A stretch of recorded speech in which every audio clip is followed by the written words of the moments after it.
sou Marcela Rocha, economista-chefe da Principal Claritas, e hoje nós falaremos a respeito do cenário macroeconômico do mês de maio. Como sempre, nós passaremos pelo cenário global e depois iremos falar a respeito da dinâmica da conjuntura doméstica. Começando em relação ao cenário global, o mês de maio foi marcado por uma retomada das principais bolsas globais com ganhos. Depois de uma realização ali no mês de abril, a gente viu o S&P nos Estados Unidos, o Stoxx 600 na Europa e o MSCI Global voltarem a terem valorização, com o S&P subindo quase 5% no último mês.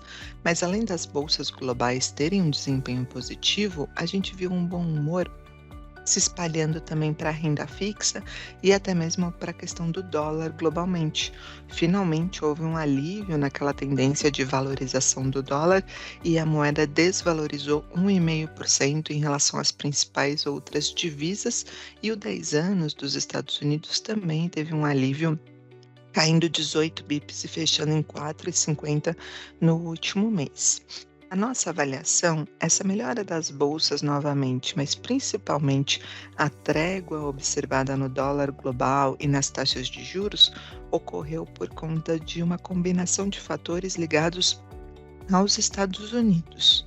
A economia americana vinha surpreendendo ao longo dos últimos meses, com o PIB sendo revisto para cima, dados indicando uma economia muito mais robusta do que o esperado, só que além do crescimento também havia notícias negativas em relação à inflação, com números muito mais amargos, levando o Fed, o Banco Central Americano, naturalmente a ter que postergar qualquer discussão a respeito de taxa de juros. Afinal, era uma combinação muito ingrata: inflação acima do esperado com um crescimento muito mais forte do que as expectativas.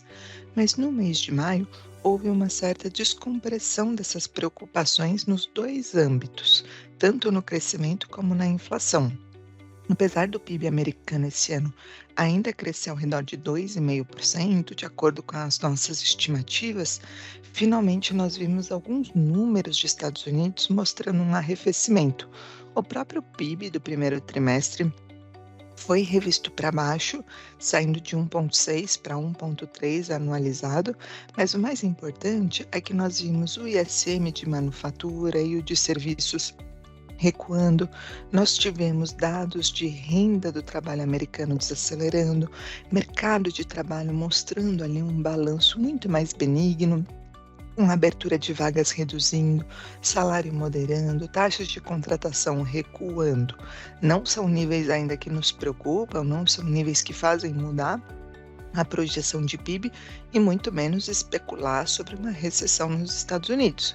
Mas foram índices que mostraram que talvez finalmente a política monetária apertada possa estar tendo efeito na economia americana, que tiram aquele cenário de sobreaquecimento da economia americana ou até a discussão sobre altas de juros do radar.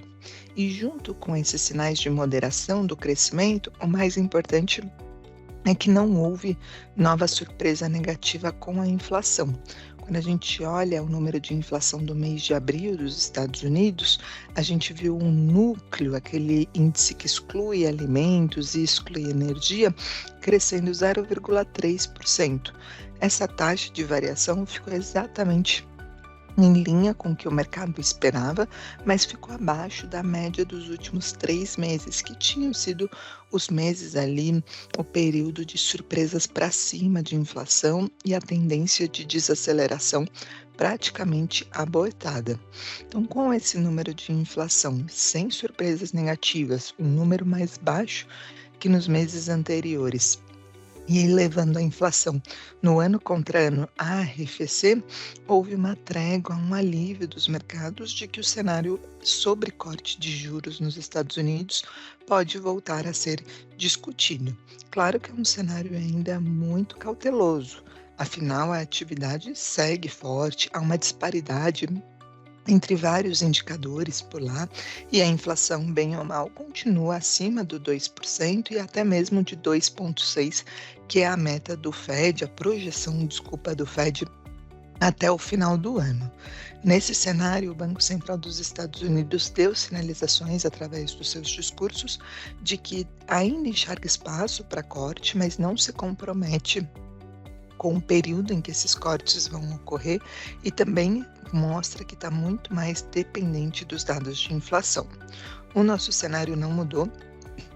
A gente avalia que o corte deve ocorrer em setembro deste ano, mas a verdade é que os desdobramentos desde o último mês trouxeram mais confiança para esse cenário.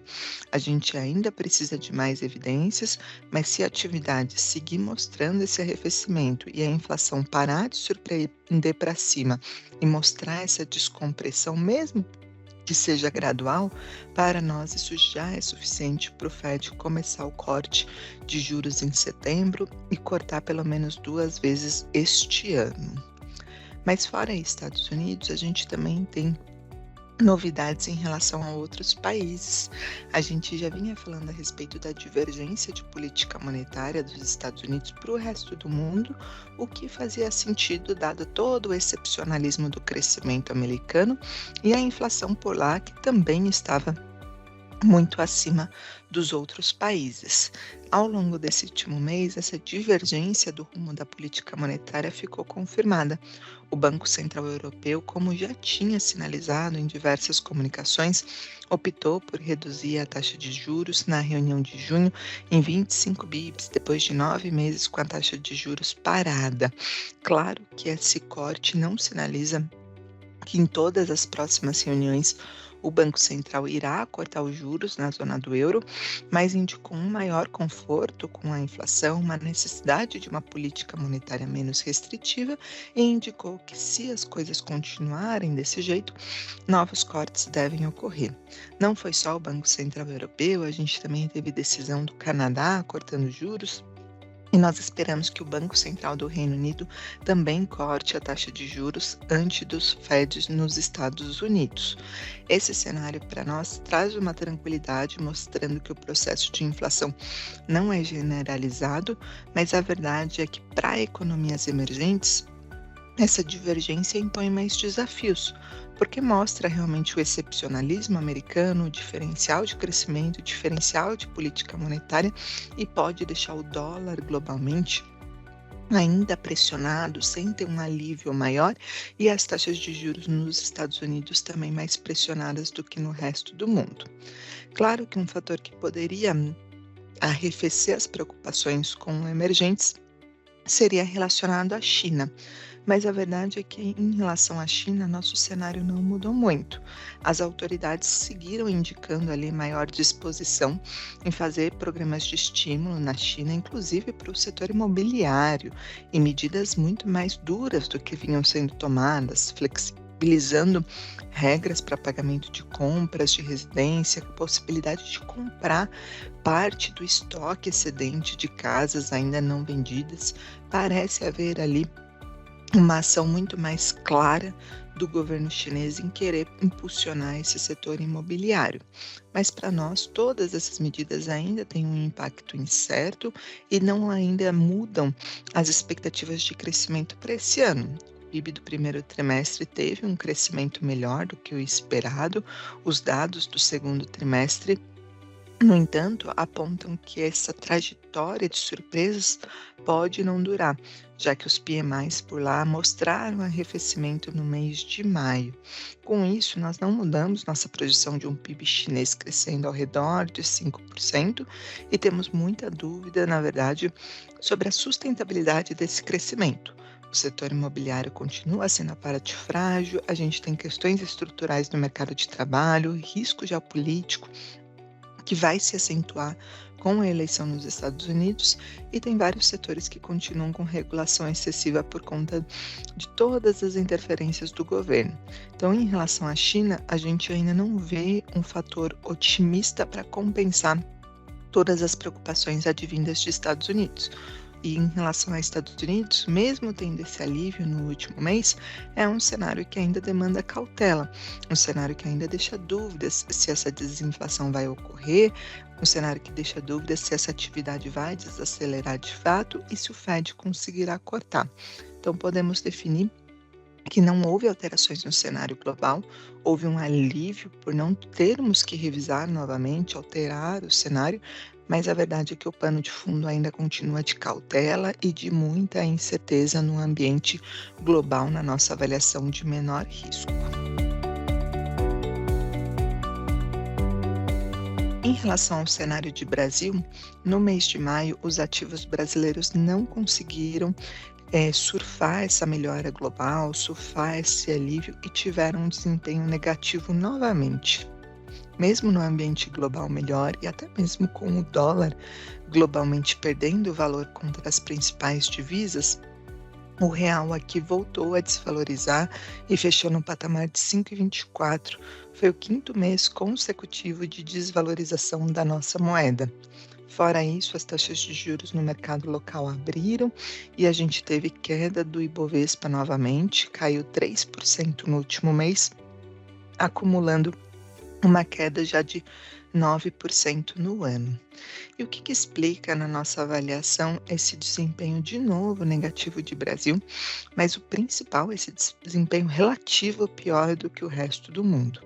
Na nossa avaliação, continuam tendo incerteza sobre economia política do governo, fiscal, mas nós avaliamos que a decisão do Copom e as dúvidas sobre a política monetária, na verdade, foram os principais vetores no último mês para explicar essa performance ruim de Brasil. Começando sobre fiscal, a verdade é que os números de arrecadação do começo desse ano continuam ali ajudando o governo a não mudar a meta deste ano e a buscar um resultado mais próximo da meta de zero. A gente ainda não acredita nesse objetivo, mas a verdade é que com todas as medidas que o governo colocou, com o desempenho da arrecadação no início do ano e com mais novas medidas que o governo deve anunciar, a chance desse resultado primário desse ano ser mais próximo de um déficit de 0,5, 0,4 aumentou. Só que mesmo com essas boas notícias sobre o fiscal corrente, a verdade é que as incertezas continuam bastante.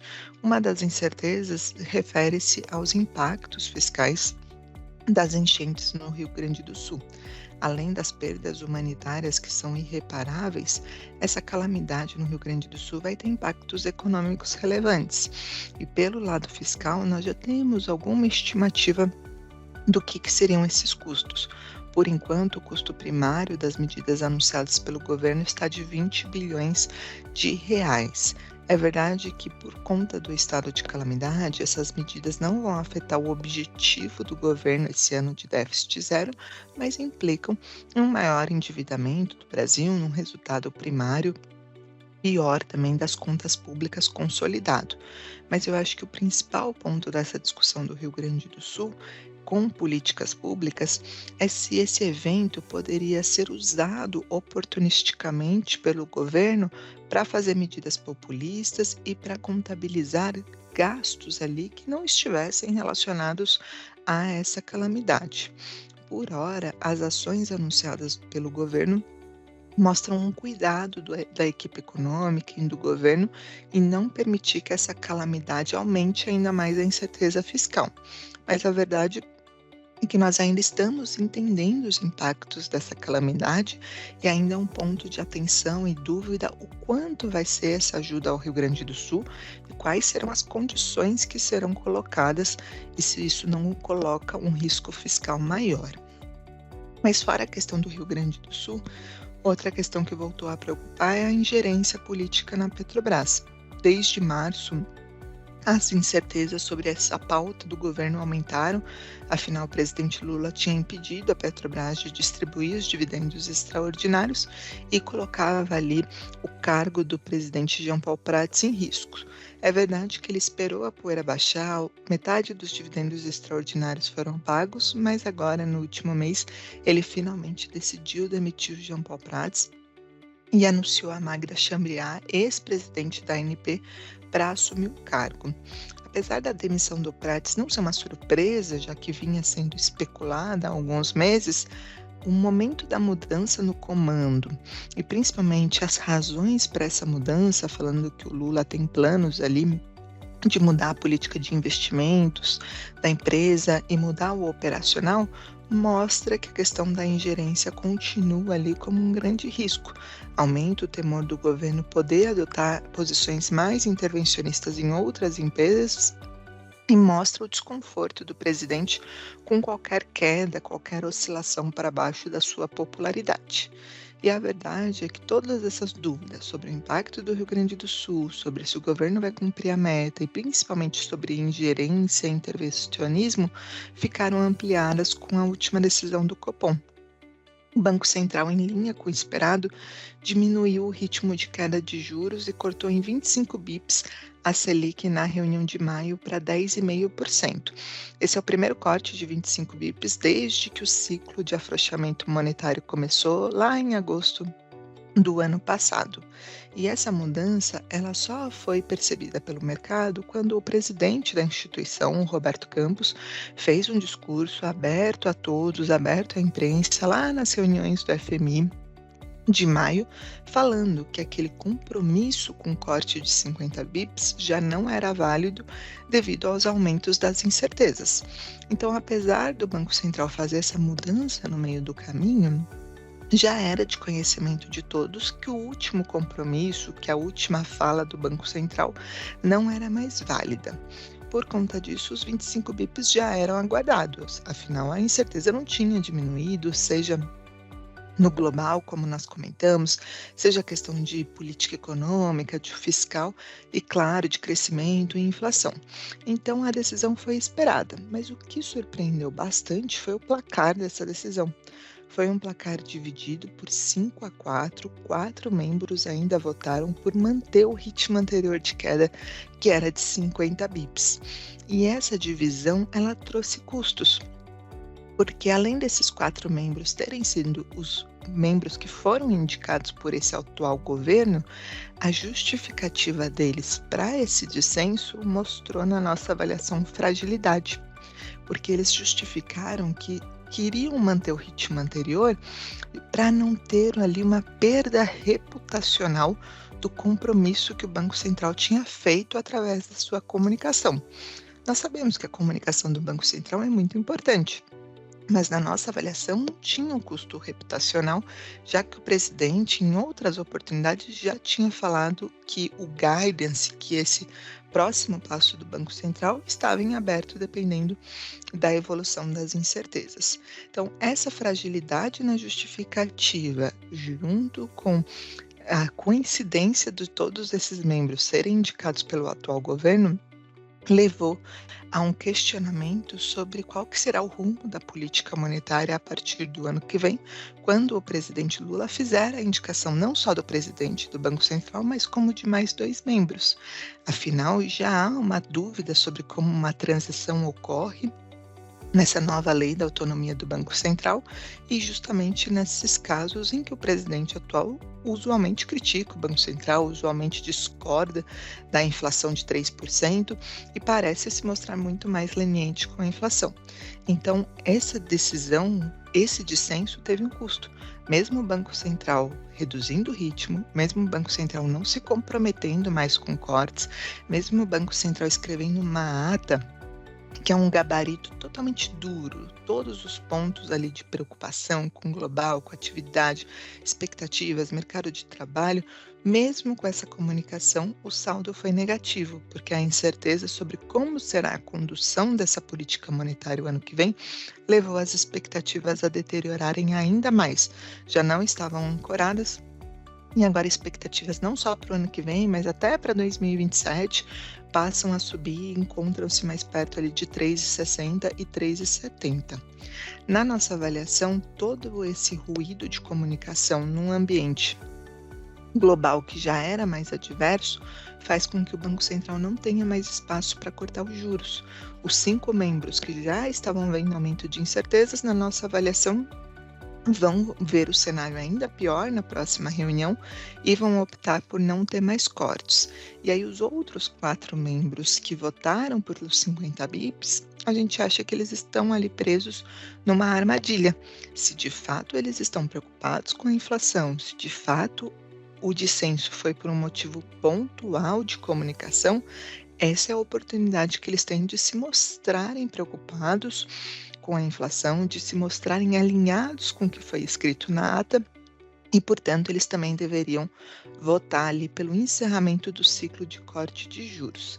Então, na nossa avaliação, a Selic parou de cair e deve fechar esse ano em 10,5%.